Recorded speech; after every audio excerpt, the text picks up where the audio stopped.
नमस्कार, मैं शीतल शर्मा और आप देख रहे हैं हमारा खास कार्यक्रम ललकार, जिसमें आज हम फिर से बात करेंगे उन हालातों को लेकर जो इस वक्त संसद के अंदर या सदन के अंदर या बाहर चल रहा है। संसद में जनता के मुद्दों के बजाय अडानी और जॉर्ज सोरोस के मुद्दे पर खींचतान लगातार जारी है।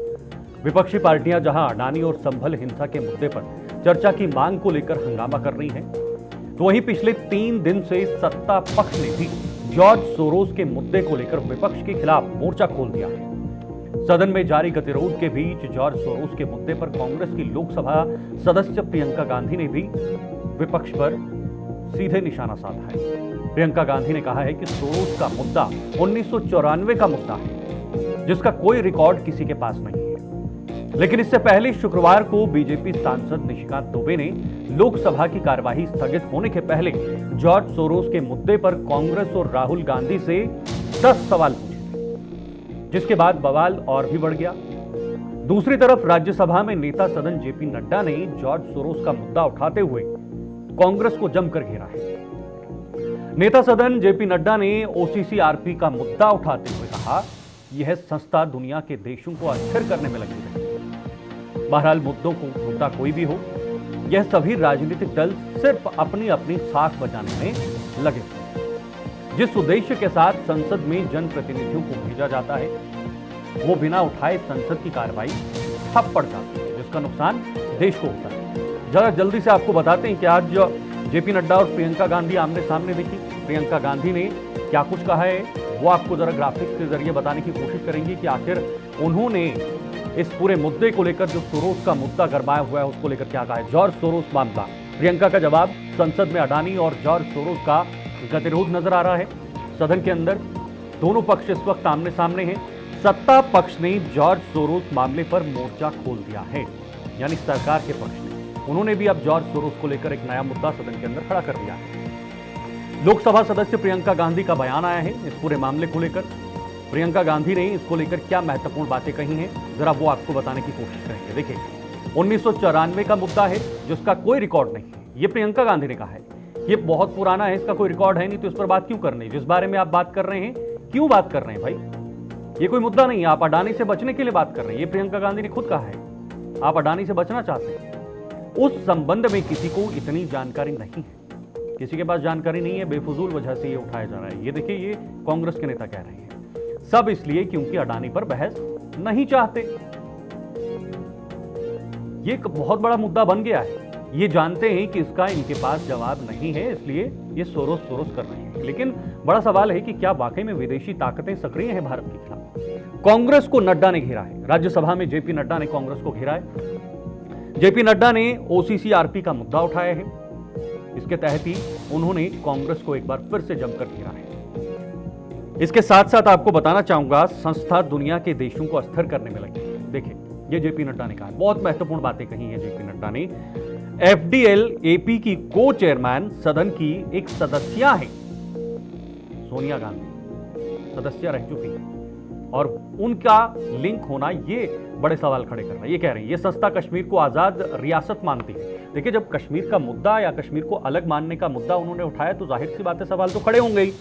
जॉर्ज सोरोस इस फाउंडेशन को फंडिंग करता है, जो एफडीएल एपी संस्था है, उसको फंडिंग की जाती है। सोरोस पर सियासी संग्राम देखिए, ताजा विवाद सोनिया गांधी से जुड़ा है, जो हमने आपको बताया था। लेकिन एक बार फिर से बीजेपी का सोनिया गांधी पर आरोप है, सोनिया गांधी पर ये सारे आरोप लगे हुए हैं।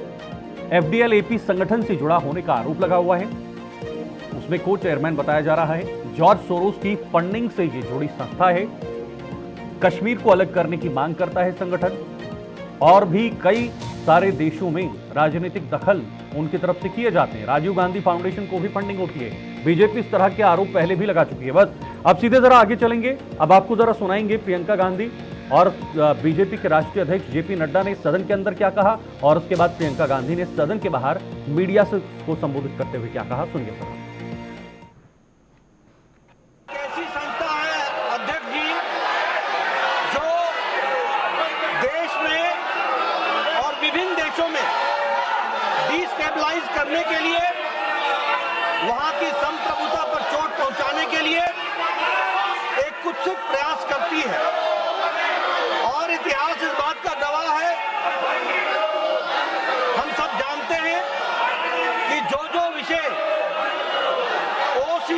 एसआरपी ने रिपोर्ट किया उसको यहां पर लोकसभा के सदन के विपक्ष के नेता ने उठाकर यह साबित किया है कि बाहरी शक्तियों का वो एक तरीके से औजार बनकर के, टूल बनकर के देश में अस्थिरता लाने में अपना योगदान कर रहे हैं। साथ ही साथ वो जम्मू कश्मीर को एक सेपरेट स्टेट की एंटिटी के रूप में मानती है और ऐसी संस्थाओं से जुड़ा होना कांग्रेस पार्टी का, ऐसी संस्थाओं के साथ संलिप्त होना कांग्रेस पार्टी का, ऐसी संस्था को कोर्ट चेयर करना कांग्रेस की नेतृत्व के द्वारा यह बताता है कि यह देश में की आंतरिक सुरक्षा और देश की बाह्य सुरक्षा के लिए बहुत बड़ा खतरा है। It is the most ridiculous thing they could come up with. They're talking about some 1994. Nobody has any record of it. I don't know what they're talking. Nobody knows what they're talking about. The only reason they're doing it is they do not want to discuss Adani. तो आपने दो बड़े नेताओं को सुना। एक तरफ BJP के राष्ट्रीय अध्यक्ष जेपी नड्डा, जिन्होंने इस मामले को बड़ा गंभीर मामला बताया है और देश विरोधी ताकतों को लेकर ये भारत के खिलाफ जो है वो सक्रिय हो रही हैं, ये तमाम चीज़ें कही हैं। लेकिन उसके बाद प्रियंका गांधी ने कहा है कि इनके पास कोई मुद्दा नहीं है, अडानी पर ये बात नहीं करना चाहते और अब ये सोरोस पर आ चुके हैं। सोरोस का मामला पुराना है, ये रिकॉर्ड में नहीं है, ये किसी को पता नहीं है। ये तमाम तर्क और तथ्य जो दोनों पक्षों की तरफ से दिए जा रहे हैं वो राजनीतिक लिहाज से उनके लिए कितने फायदेमंद हैं और जनता के लिए कितने नुकसानदेह हैं, इस पर आज बातचीत करेंगे। हमारे साथ कुछ खास मेहमान हैं। खेमचंद शर्मा जी बीजेपी से नेता हमारे साथ ज्वाइन हुए हैं। विशाल कुमार जी कांग्रेस प्रवक्ता हैं, वो भी फिलहाल ज्वाइन हो चुके हैं हमारे साथ। संदीप कुमार वर्मा जी राजनीतिक विश्लेषक हैं और आज हमारे साथ नए मेहमान हैं डॉक्टर राम श्रीवास्तव जी, विदेश मामलों के जानकार हैं, वो भी फिलहाल हमारे साथ इस वक्त इस डिबेट में जुड़ चुके हैं। मैं शुरुआत करूंगा डॉक्टर राम श्रीवास्तव जी, आज आपसे शुरुआत करना चाहूंगा मैं।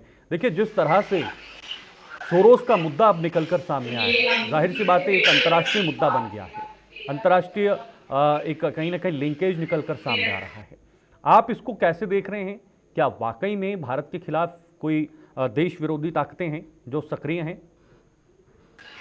शीतल जी, पहले तो मैं निवेदन करूंगा, जितनी देर मैं बोलूं भी मैं कोई दूसरे हमारे आदरणीय जो विवेचना करने वाले लोग हैं इंटरफियर ना करें, क्योंकि उससे जो तथ्यपूर्ण जानकारी मैं आपको प्रस्तुत करने जा रहा हूँ हो सकता है कुछ लोगों को पसंद ना आए। पहली चीज तो ये है कि मैं ना तो सत्तारूढ़ पक्ष में हूँ ना विपक्ष में हूँ, मेरे स्वतंत्र विचार हैं, मेरा अपना स्वतंत्र अध्ययन है और विदेश के मामलों में मेरा जितना गहराई से अध्ययन है वो निश्चित रूप से आप अच्छी तरह जानते हैं। पहली चीज तो ये, भारत के दुश्मनों की कमी नहीं है विदेशों में, और भारत की नहीं, जहां जहां प्रजातांत्रिक व्यवस्था है वहां वहां सरकार को गिराने और अपने मनपसंद लोगों को बिठाने के लिए बहुत बड़ा षड्यंत्र काम कर रहा है। यहाँ मैं आपको जानकारी दे दूं, यदि आप एक पुरानी किताब है जिसका की नाम है रजवर सिंह जी ने इसको लिखा था, उसमें जो कुछ लिखा है वो देख लीजिए तो आपको पता लग जाएगा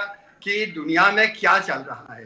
एक पुरानी घटना थी इराक की। इराक में जब अमेरिका ने हमला किया था तो वहां पर ऑयल फॉर फूड के नाम से संयुक्त राष्ट्र संघ ने एक स्कीम चलाई थी। उस संयुक्त राष्ट्र संघ की स्कीम में हमारे यहाँ के नेता सस्ते दरों पर तेल लेकर भारत में उपयोग में नहीं आता था, वो चला जाता था कहाँ, ब्लैक में, विदेशों में। उन्होंने अरबों खरबों रुपए उसमें कमाए। वो किसने कमाए, क्या कमाया, ये रिकॉर्ड में मौजूद है। लेकिन जब वहां पर संयुक्त राष्ट्र संघ में इस बात की बात उठी तो एक बालचल रिपोर्ट तैयार की गई। उस बालचल रिपोर्ट के किस तरह से लिपापोती की गई, ये एक अपने आप में रिकॉर्ड है। तो यहाँ जो निष्कर्ष निकलता वो ये है कि एक पूरी दुनिया में अभी जो घटना हुई है, जैसे सीरिया की हुई है, सीरिया की घटना के लिए असद की गद्दी पलट दी गई है, लेकिन उसके पीछे जिम्मेदार कौन है? उसके पीछे उनकी पत्नी जिम्मेदार है। क्योंकि विदेशों में एक जगह है इटली के नीचे जो कि जगत विख्यात थी, सिसिली, वहां ड्रग और हथियार माफिया काम करता है। ड्रग और हथियार माफिया इस बात का निर्धारण करता है किस विकासशील देश में भविष्य में कौन राजनेता का बेटा या बेटी वहां पर आएगा, उसको किस तरह वो फंसाए जाते हैं। असद के मामले में भी यही हुआ। और ये सब षड्यंत्र जो है अंतरराष्ट्रीय स्तर पर चल रहा है। सोरोस तो एक मुद्दा है। सोरोस के पीछे बहुत गहरी जड़ें हैं। वो गहरी जड़ें पूरी दुनिया में सिर्फ इसलिए हैं कि अपने मनपसंद लोगों को आप गद्दी पर बिठाइए, उनसे कमीशन लीजिए, हथियार खरीदिए, हथियार बेचिए, ड्रग खरीदिए, ड्रग लेकर उसको अमेरिका और नाटो के देशों में बेचिए। और ये ऐसा साइकिल चल रहा है, इसमें पॉलिटिकल मर्डर भी होते हैं, इसमें सत्ता नशीन लोगों को रिश्वत भी दी जाती है। जहां तक सोरोस का सवाल है, अगर सोरोस के मामले में और अडानी के मामले में अगर ये बात आप थोड़ा ज्ञान में लेते हैं तो जरा नजर डालिएगा। हमारे यहाँ एक जो चॉकलेट बनाने वाली कंपनी थी, उसका इसी तरह से भ्रष्टाचार का आरोप लगाया गया था और उसको आउट ऑफ द कोर्ट समझौता करके जुर्माना देकर वहां की सरकार ने उसको बरी कर दिया था। ना केवल वो, एक बच्चों का पाउडर बनाने वाली कंपनी के ऊपर भी इसी तरह के आरोप थे। तो देखिए, ऐसा दुनिया में एक भी देश नहीं है जहां राजनीतिक लोग सत्ता को हड़पने के लिए तरह तरह के हथकंडे अपनाते हैं और उसका एक दुष्परिणाम सोरोस के रूप में आपके सामने दिख रहा है। ठीक है शीतल जी। ओके, मैं लौटता हूं फिर से आपके पास डॉक्टर राम श्रीवास्तव जी। तब तक दूसरे भी मेहमान हैं। खेमचंद जी, मैं आपके पास आऊंगा। खेमचंद जी, क्या दुख नहीं होता कि जब सदन के अंदर ठोस चर्चा नहीं होती, जनता का नुकसान होता है? करीब करीब 1 मिनट में 2.5 लाख रुपए खर्चा हो जाता है। देश में ज़्यादा लोग ऐसे हैं जो एक महीने के अंदर सिर्फ और 20, 25, 30 हज़ार कमाते हैं और सदन के अंदर 1 मिनट के अंदर 2.5 लाख रुपया खर्चा हो जाता है। उसमें चाहे फिर सदन के जो अंदर मेंबर्स हैं उनकी सैलरी हो या फिर जो वहाँ पर कर्मचारी काम कर रहे हों। बड़े दुख की बात है कि सदन में सिर्फ और सिर्फ अपने राजनीतिक हथकंडों को चलाने के लिए, अपनी राजनीति को बचाने के लिए ये सब मुद्दे उठाए जा रहे हैं। इनका देश की जनता से कोई मतलब नहीं। सर नमस्कार सीता जी। जी, सभी मित्रों को जय श्री राम। देखिए, सिर्फ 2.5 लाख की बात नहीं है। सभी एमपीओ को चुनकर आने में कितना खर्चा होता है।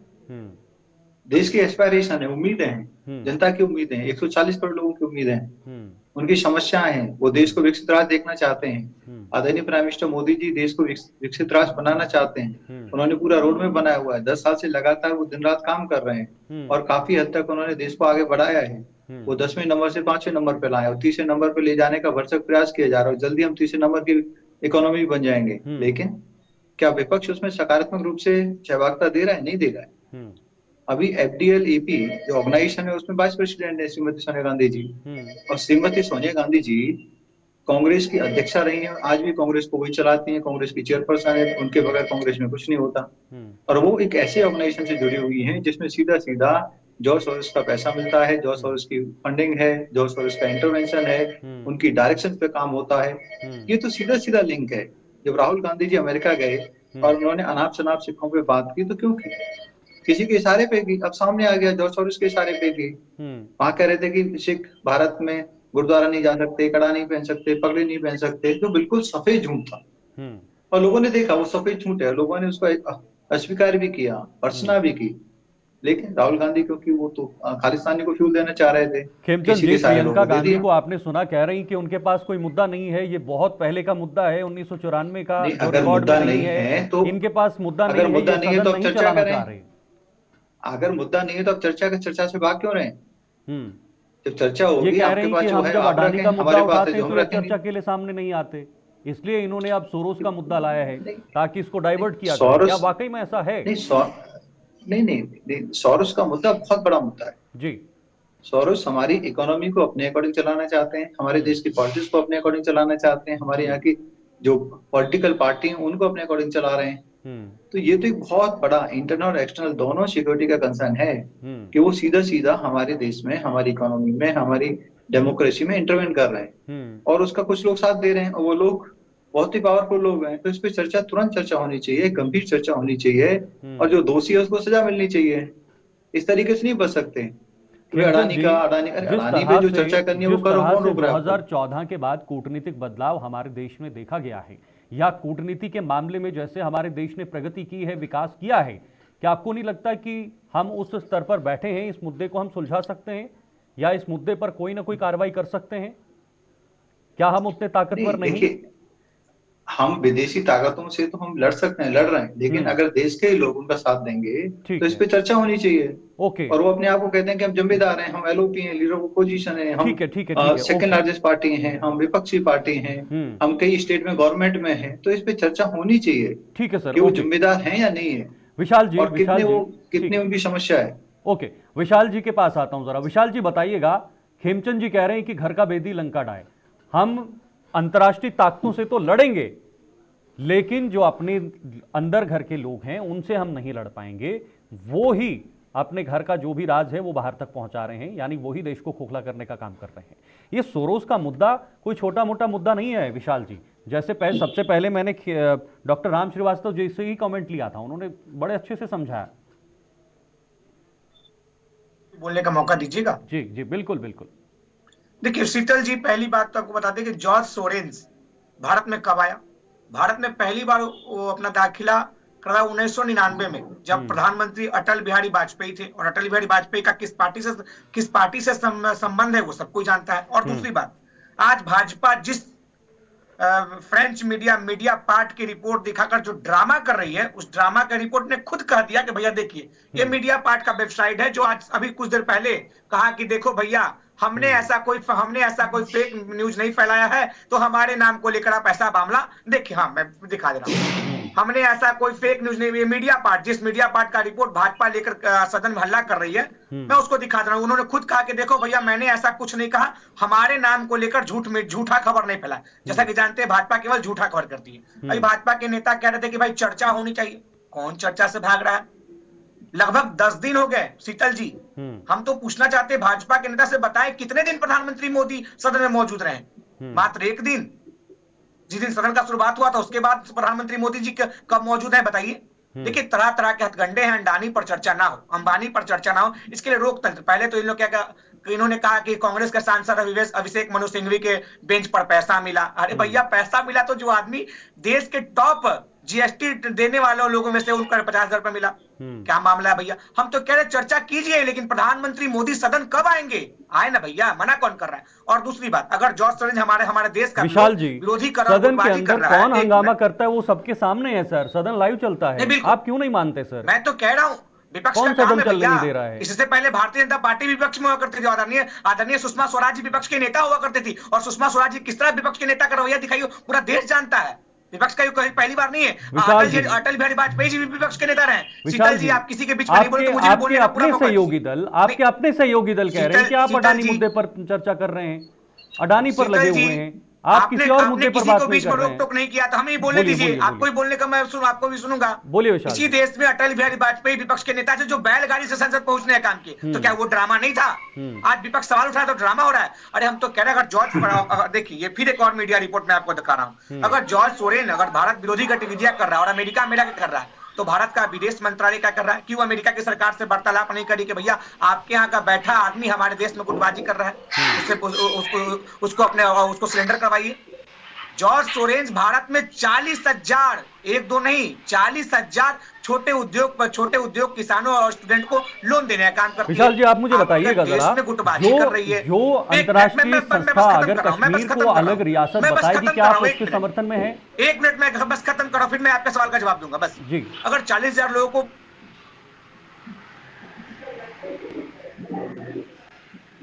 आपका संपर्क कट गया है सर, नेटवर्क का इश्यू है। विशाल जी लौटूंगा आपके पास, आपसे पूरा जवाब लूंगा, लेकिन फिलहाल संदीप जी के पास चलना पड़ेगा।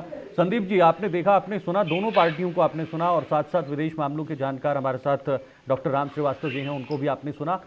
क्या नजर आ रहा है संसद के अंदर, सदन के अंदर, सदन के बाहर? कोई ये बयान दे रहा है, कोई वो बयान दे रहा है। क्या जनता के मुद्दों को किसी को भी उठाने की वहां पर जहमत नहीं कर रहे हैं? क्या जनता को किसी भी राजनीतिक दल को नहीं पड़ी है, ना पक्ष को ना विपक्ष को, बस सिर्फ कैसे खुद को बचाना है? देखिए शीतल जी, मैं सबको सुना हूँ और मैं 2-3 बातें यहाँ कहना चाहता हूँ। देखिए जॉर्ज सोरेस है कौन, सबसे बड़ी बात समझने वाली बात। बार बार जॉर्ज सोरेस का नाम आ रहा है, तो जॉर्ज सोरेस जो है एक फाउंडेशन चलाते हैं और बहुत बड़े अरबपति हैं, $8.5 बिलियन से ज्यादा उनकी संपत्ति है। और सबसे बड़ी बात कि ओपन सोसाइटी फाउंडेशन करके संस्था चलाते हैं। आप देखिए जहां जहां जॉर्ज सोरोस जिस देश में गए उस देश की अर्थव्यवस्था को तहस नहस नष्ट कर दिया है। आप चाहे श्रीलंका देख लीजिए, अफगानिस्तान को देख लीजिए, और साथ ही साथ पाकिस्तान की भी स्थिति ऐसी ही होने वाली है, और बाकी बांग्लादेश का हाल आपके सामने खड़ा है। ये लोग क्या चाहते हैं? ये लोग चाहते हैं कि अपने अकॉर्डिंग ही सोसाइटी डेवलप करें, अपने अकॉर्डिंग ही राजनेता एस्टैब्लिश करें। जैसे मान के चलिए रोबोट जैसे जो कहे वैसे ही वो बोले, सिंपल सी बात है, वो इस तरीके के लोग हैं। ऐसा क्यों चाहते हैं? ताकि इनकी इकोनॉमी सही रहे। जब भी कोई देश ताकतवर बनता है, मजबूत बनता है, उस ताकत पे खत्म करते हैं। और खुद अमेरिका को भी खत्म करने में इनका बहुत बड़ा योगदान है। ऐसा नहीं है कि ये सिर्फ भारत के साथ करें या किसी अन्य देश के साथ करें। डोनाल्ड ट्रंप जो है इनसे बहुत नाराज है, और डोनाल्ड ट्रंप हो या कोई भी राष्ट्रपति हो, उनकी अर्थव्यवस्था में अगर अमेरिका की अर्थव्यवस्था को इन्होंने नुकसान पहुंचाया, चोट पहुंचाया, तो इनका बहुत बड़ा रोल है। और इनके जैसे और बहुत सारे फाउंडेशन है जो इनके साथ संदीप जी, इसके पीछे क्या कारण है? क्यों आखिर वो अलग अलग देशों के बीच अपना हस्तक्षेप कर रहे हैं? देखिए दो बातें हैं जी। देखिए पहली बात यह है कि देखिए सब कोई शक्तिशाली बनना चाहता है, सब कोई चाहता है कि हम विश्व पे राज करें। और शक्तिशाली कैसे बनेंगे? फूट करो, राज करो, आपस में लड़ा दो। अब लड़ेंगे तो जाहिर से मतलब हथियार चाहिए, युद्ध के लिए सामान चाहिए, किसी को बम चाहिए, किसी को गोला चाहिए, किसी को बंदूक, किसी को टैंक, किसी को हवाई जहाज, किसी को लड़ाकू विमान। तो कौन देगा? इनकी कुछ कंपनियां हैं जो इस चीजों को प्रोवाइड कराती हैं। आप यूक्रेन का मामला देख लीजिए, रूस का मामला देख लीजिए, कौन दे रहा है? रूस को कह रहे हैं कि जी आप खराब हो, अब आपको नाटो के साथ लड़ाई लड़नी है, आपको नाटो के साथ करेंगे, हम यूक्रेन को कहते हैं नाटो में आपको ले आएंगे, आप टेंशन मत लो। मतलब एक तरीके से देश को आपस में लड़ाना, उनकी अर्थव्यवस्था को ध्वस्त करना और अपनी अर्थव्यवस्था उसके अंदर स्टैब्लिश करना, ये काम है। अब चूंकि भारत में ये काम नहीं हो पा रहा, क्योंकि भारत लोकतांत्रिक देश है, जहां थोड़ी सी कुछ होती है भारत की जनता जो है इसके विरुद्ध चली आती है, इसीलिए जो है इस तरीके की बात भारत में नहीं हो पा रही है। लेकिन अगर ऐसा शीतल जी, तो भारत की स्थिति भी कमजोर होगी, क्योंकि भारत की जो अर्थव्यवस्था है वो टॉप 3 में पहुंचने वाली है।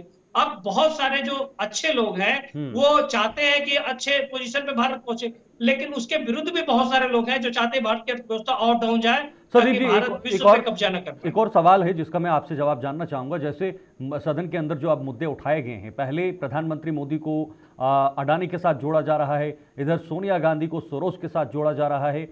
क्या ये दोनों मुद्दे अब एक लेवल पे रखने की कोशिश की जा रही है, बराबरी पर रखने की कोशिश की जा रही है दोनों तरफा? देखिए मैं आपको अडानी के मुद्दे में बता रहा हूँ। अडानी की जो कंपनी है उसके शेयर है वो कितने के हैं आप ये देखिए। मिडिल क्लास का व्यक्ति भी शेयर खरीदता, आप हम जैसे व्यक्ति भी खरीदते हैं कि ठीक है हम मेरा भी इन्वेस्टमेंट है, कुछ इसमें लाभ होगा।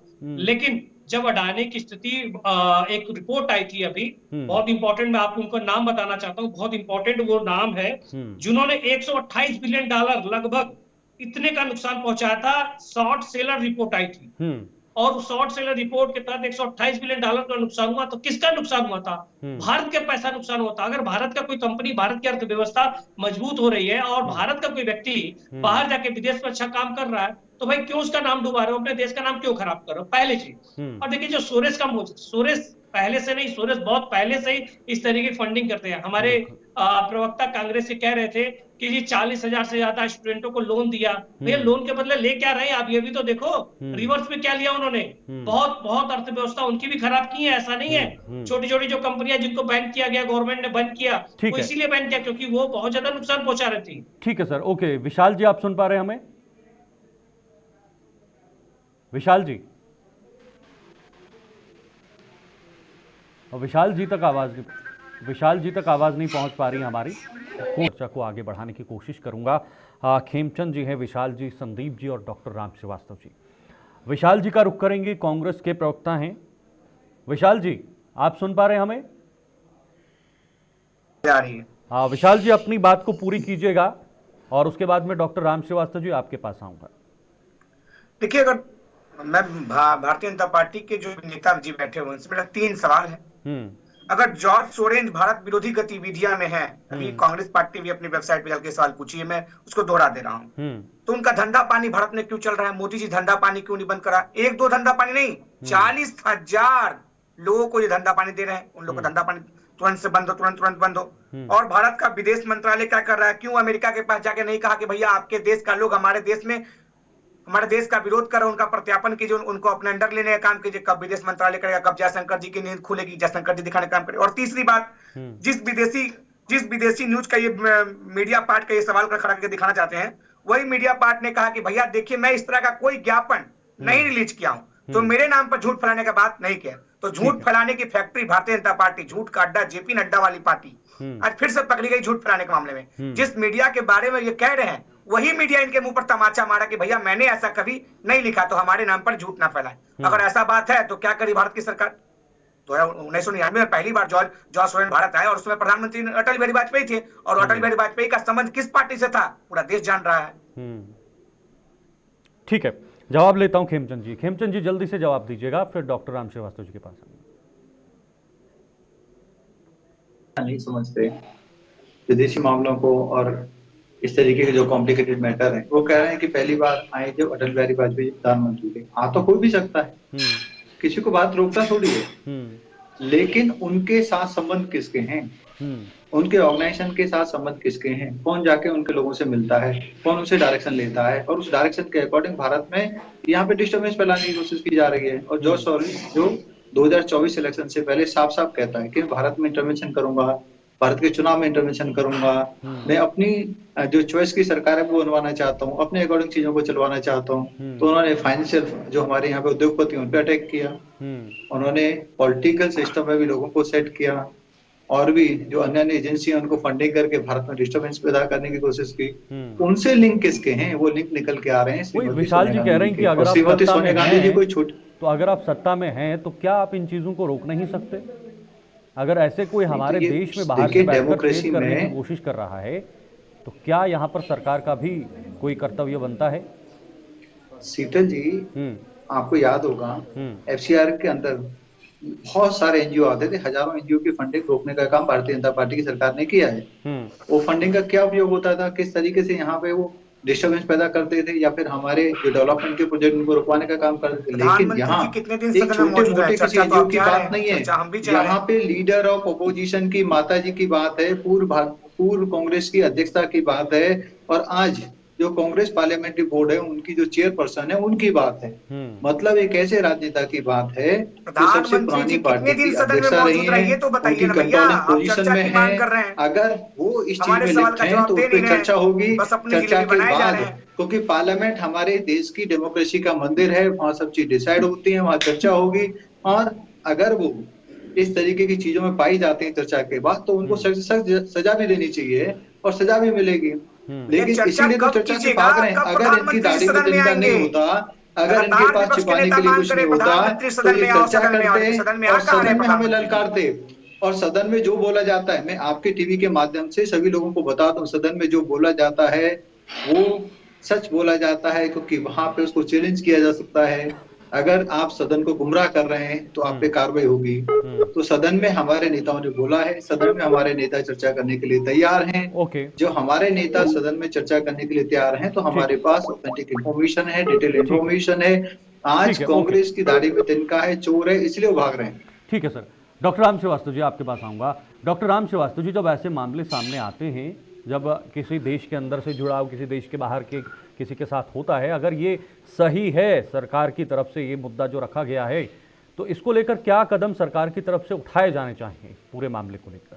वाकई में देखिए, सरकार जो ताकतें हैं हमेशा अपने कूटनीतिक चैनल पर इस तरह के सवालों की जो उसका समाधान निकालने की कोशिश करती है। और सबसे ज्यादा इंपॉर्टेंट चीज ये, हमारी जो खुफिया सूत्र हैं वो इस तरह की सच्चाई का पता लगाते हैं। उदाहरण के लिए देखिए, एक छोटी सी चीज है, दुनिया जानती है पाकिस्तान जो है भारत का मित्र नहीं है, ना हो सकता है।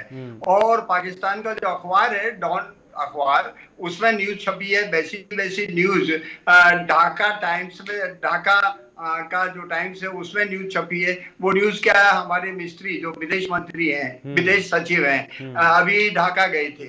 वहां पर उन्होंने बांग्लादेश के विदेश सचिव से बात की, हिंदुओं पर जो अत्याचार हो रहे हैं उसके बारे में। तो उन्होंने मालूम है क्या जवाब दिया?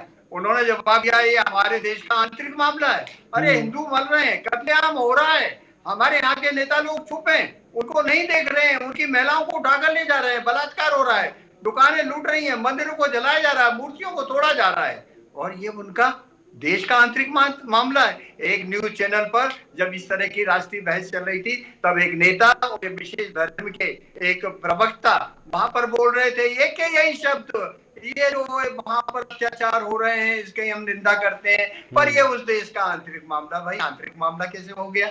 जिस समय आंतरिक मामला जब पाकिस्तान उनको डंडे पिला रहा था और 1971 में हमने जाके उसको संकट से उबारा था, तब आंतरिक मामला नहीं था। लेकिन इस तरह की बातें हमारे देश में छुपे हुए राजनीतिक लाभ के लिए, कुर्सी से चिपके रहने के लिए लोग, दूसरे दुनिया के लोग तो विदेशी मामलों के हस्तक्षेप पर एक मत हो जाते हैं, एकजुट हो जाते हैं, लेकिन हमारे यहाँ विदेशी कंधों पर बंदूक रखकर अपने लोगों को मारने की कोशिश की जाती है। जॉर्ज सॉरेस का किस्सा यही एक किस्सा है, इसकी मैं भर्त्सना करता हूं, और संजीव जी के तर्क से मैं पूरी तरह सहमत हूं कि आज देश के नागरिक को उठकर इन राजनेताओं को सबक सिखाना चाहिए कि लोकसभा आपके हंगामा करने के लिए नहीं है, विचार विमर्श करने के लिए, हल्ला करने के लिए नहीं है। अगर हल्ला करेंगे आप तो इसकी पेनल्टी हमको संवैधानिक रूप से कुछ करना चाहिए, और निश्चित रूप से एक समय आएगा। ठीक है संदीप जी, क्या वाकई में सदन में देखिए किस तरह से लगातार हंगामा हो रहा है, सत्र सही से नहीं चल पा रहा है, लोगों के मुद्दे नहीं उठ रहे हैं। 6 घंटे के हिसाब से 9 करोड़ रुपए का नुकसान डेली हो रहा है, इतना नुकसान हो रहा है, जनता के पैसों का इतना नुकसान हो रहा है। आखिर ये राजनीतिक पार्टियां इन चीज़ों को समझती क्यों नहीं, क्यों ठोस तरीके से चर्चा नहीं हो रही है? और अगर नहीं हो रही है तो क्या इसका समाधान निकालना चाहिए ताकि चर्चा हो, लोगों के मुद्दे उठें और उनका हल निकाला जाए? मैं 2 बातें आपको एग्जाम्पल देकर समझाना चाहूंगा सिद्धन जी। कांग्रेस के प्रवक्ता महोदय कह रहे थे कि जी मोदी जी क्यों नहीं आ रहे हैं, क्या बात हो गई? देखिए, अगर मोदी जी नहीं आ पा रहे, एक अलग विषय है, लेकिन क्या उनके मंत्री आ रहे हैं जवाब देने के लिए? सवाल का जवाब देने के लिए कोई तो आ रहा है। अब सबसे बड़ी बात क्या है कि जो जनता है वो भी समझ रही है कि जिसको विपक्ष में जो बैठा है, जिसको वोट हमने दिया है, उस वोट को दिया है तो कम से कम सवाल तो पूछे वो, कि सवाल भी नहीं पूछेगा मेरा वॉकआउट करके चला जाएगा और देश के पैसे को इतने तरीके से बर्बाद कर देगा। तो सबसे बड़ी बात है कि विशाल जिस बात को समझने की कोशिश नहीं कर रहे हैं, ये सोच रहे हैं कि बस जो है वॉकआउट करो, यही हमारा सबसे बड़ा फंडा है, या फिर संविधान की कॉपी को लेकर गोल गोल घूमते रहो, यही हमारा काम है। अटल जी विपक्ष के नेता थे, सुनिए महोदय, अटल जी का भी एग्जाम्पल दे रहा हूँ, सुषमा स्वराज जी किस तरह का एग्जाम्पल दे रहा हूँ, सुनिए, सदन में किसी से भूला हुआ नहीं है, किसी छिपा हुआ नहीं है। अटल जी की एग्जाम्पल दे रहा हूँ, जब वो विदेश मंत्री थे, सुषमा स्वराज जी विदेश मंत्री थी, बैलगाड़ी से सदन गए थे, और आज किसान दिल्ली बैलगाड़ी से सदन गए थे, लेकिन हल्ला तो नहीं किया था ना सदन में। सदन में स्वस्थ चर्चा तो हुई थी, बैलगाड़ी से जाए चाहे किसी चीज से जाए, स्वस्थ चर्चा तो हुई थी, विषय पे आवाज तो मिला था, विषय को सही रास्ता तो मिला था, सही दिशा तो मिला था। ऐसा थोड़ी ना होता है कि आप बैलगाड़ी से जाए, चाहे हवाई जहाज से जाए, चाहे हेलीकॉप्टर से जाए। सदन का मतलब यह है कि अगर आप किसी भी तरीके से गए, चाहे वो नाटक करके गए, चाहे जैसे भी करके गए, अगर सदन में स्वस्थ चर्चा हुई तो उससे बढ़िया कोई बात नहीं है, पहली बात। लेकिन दूसरी बात, ये क्यों कर रहे हैं इस तरीके की बातें? क्योंकि इनके पास ठोस मुद्दे नहीं है, जबकि जनता की तमाम ऐसी समस्याएं हैं, तमाम ऐसी बातें हैं जो रख सकते हैं और भाजपा को या एनडीए को घेर सकते हैं, लेकिन इनके पास वो मुद्दे नहीं है। इनके पास यूथ के लिए कोई मुद्दा नहीं है, किसान के लिए कोई मुद्दा नहीं है, इनके पास बेरोजगारी के लिए कोई मुद्दा नहीं है, ये इनके लिए कोई मुद्दा नहीं है। इनके लिए मुद्दा सिर्फ एक ही है कि सोरस उठा लो, अडानी उठा लो, अंबानी उठा लो, बस, इसके अलावा कोई मुद्दा नहीं है। देश में क्या अर्थव्यवस्था चल रही है, क्या इंफ्रास्ट्रक्चर पे काम चल रहा है, क्या एजुकेशन पे काम चल रहा है, इसमें कोई सवाल नहीं है। विशाल जी, पप्पू यादव जी, एक और बात मैं शीतल जी जोड़ना चाहूंगा। पप्पू यादव जी एक सवाल पूछते हैं और निर्दलीय विधायक है लेकिन कांग्रेस को समर्थन करते हैं। सदन में बहुत अच्छी सवाल पूछे थे कि जी आईआरसीटी में इस तरीके की चीजें हो रही हैं और इस पे आप क्या संज्ञान है। बहुत अच्छा सवाल था, इस पे पूरा सदन जो है उनको अप्रिशिएट किया, चाहे पक्ष का हो चाहे विपक्ष का हो। रेलवे मंत्री जी अच्छे से उसका जवाब दिया, उसका निस्तारण के लिए बात कहे। तो इस तरीके की स्पष्ट चर्चा होना बहुत जरूरी है। ठीक है सर। विशाल जी जल्दी जवाब चाहूंगा 10 सेकंड के अंदर।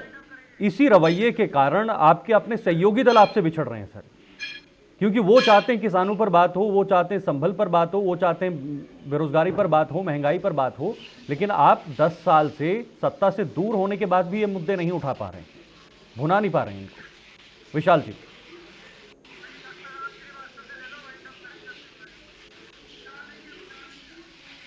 चलिए, विशाल जी का संपर्क नहीं है फिलहाल। अगर आप सुन पा रहे हैं खेमचंद जी, आपका भी संपर्क कट चुका है। फिलहाल खेमचंद जी का संपर्क कट चुका है। डॉक्टर राम श्रीवास्तव, खेमचंद जी बोलिए बोलिए, अगर आप सुन रहे हैं तो 10 सेकंड है आपके पास। क्या सरकार को ये करना चाहिए कि संसद सही से चले, मुद्दे उठें? मंत्री ट्राई कर रहे हैं, लेकिन कांग्रेस पहले हंगामा कर रही थी, अनगल बातें कर रही थी, अनगल मुद्दों को उठा रही थी। अब जब जो सरोज का मुद्दा आया है तो चर्चा से भाग रही है। तो वो चर्चा नहीं करना चाहती और ना ही संसद को चलने देना चाहती। बहुत दुखद है। सरकार पूरा प्रयास कर रही है क्योंकि बहुत जरूरी बिल अभी पेंडिंग है, वो बिल संसद में आना जरूरी है, उनको पास करना जरूरी है, उनको कानून बनाना जरूरी है। अभी बैंकिंग का एक विशाल जी, बिल पास हुआ है। विशाल जी, ऐसी लैंग्वेज आप बिल्कुल भी टीवी पर ना बोलिए सर। ऐसी बिल्कुल लैंग्वेज में बिल्कुल आपको एक्सेप्ट नहीं करूंगा सर। आप क्या बोल रहे हैं डरपोक प्रधानमंत्री? सर संवैधानिक पद है, संवैधानिक पद है सर। आप लगता है बिल्कुल भी नहीं, ऐसी भाषा बिल्कुल भी यहाँ पर नहीं चलेगी। आप प्रधानमंत्री को डरपोक कह रहे हैं सर। आप कौन सी भाषा बोल रहे हैं? एक मिनट खेमचंद जी, एक मिनट खेमचंद जी, एक मिनट रुकिए आप। विशाल जी, आप क्या बोल रहे हैं सर? ये कोई ये राजनीतिक मंच नहीं है सर आपके लिए। विशाल जी, आप आके कुछ भी बोलिए। बिल्कुल नहीं, मैं अभी भी बोल प्रधानमंत्री का पद एक संवैधानिक पद है। कांग्रेस पार्टी से प्रधानमंत्री जी डर गए, विपक्ष के नेताओं से प्रधानमंत्री जी डर गए, डरपोक प्रधानमंत्री जी हैं। सर प्रधानमंत्री के लिए आप कोई शब्द ना बोले, चाहे आपकी सरकार हो, आपके प्रधानमंत्री हो, किसी के भी प्रधानमंत्री हो। अगर आपने पॉलिटिकली किसी को निशाना साधना, नाम लेके बताइए तो नाम लीजिए, नाम लीजिए आप। सदन में चर्चा होनी चाहिए। आप नाम लीजिए ना उनका, नाम लीजिए, नाम पे करिए आप जो भी करना आपने, बट प्रधानमंत्री मत बोलिए। प्रधानमंत्री जी, प्रधानमंत्री मत बोलिए आप। बुला रहा हूं, एक संवैधानिक पद है सर। बुला रहा हूं, मैं मोदी जी को नहीं बुला रहा आपके पास मैं प्रधानमंत्री आप मुद्दे उठा नहीं रहे हैं। हमको मोदी जी से कोई मतलब नहीं है, हमको प्रधानमंत्री जी से मतलब है। तो बोलिए ना, प्रधानमंत्री के पद की गरिमा रखिए सर। गृह मंत्री जी से मतलब है। प्रधानमंत्री पद की गरिमा रखिए सर। जिस वोट से गृह मंत्री चुना है लोग, उसको गृह मंत्री को सदन नहीं बुलाएंगे, प्रधानमंत्री को सदन नहीं बुलाएंगे। 10 दिन से सदन चल रहा है, प्रधानमंत्री सदन में नहीं आ रहे। जब देखो तब वॉकआउट करते हैं सर आप। भाजपा के नेता लंबे फेंके जा रहे हैं सदन में। चर्चा, अरे चर्चा के लिए सदन में मौजूद रहना जरूरी है। कितने दिन सदन में मौजूद रहे प्रधानमंत्री जी? प्रधानमंत्री जी कितने दिन सदन में मौजूद रहे? चलिए ठीक है, मेरे पास समय कम है, समय खत्म हो रहा है। बहुत बहुत शुक्रिया, बहुत बहुत माफी चाहूंगा। विशाल जी शुक्रिया, खेमचंद जी शुक्रिया, संदीप जी शुक्रिया, और डॉक्टर राम श्रीवास्तव जी आपको बहुत बहुत शुक्रिया, स्पेशल थैंक्स आपके लिए, आपने टाइम निकाला और आज उस खास मुद्दे पर चर्चा की। देखिए मुद्दा, देखिए आज हमने जो चर्चा की वो इसी को लेकर की कि आखिर संसद के अंदर मुद्दे गायब कहाँ हैं, गुमशुदा क्यों हैं, क्यों संसद के अंदर आम लोग के मुद्दे नहीं उठाए जा रहे हैं। सोरोज और अडानी इसी पर ठनी है बस। अब कब संसद के अंदर ठोस मुद्दे होंगे, बिल पेश होंगे, क्योंकि कई सारे विधेयक भी आने थे, उन पर कोई चर्चा नहीं हो रही, वॉकआउट हो रहा है, संसद स्थगित हो रही है। ललकार में आज के लिए फिलहाल इतना है, कल फिर हाजिर होंगे, तब तक के लिए दीजिए इजाजत, नमस्कार।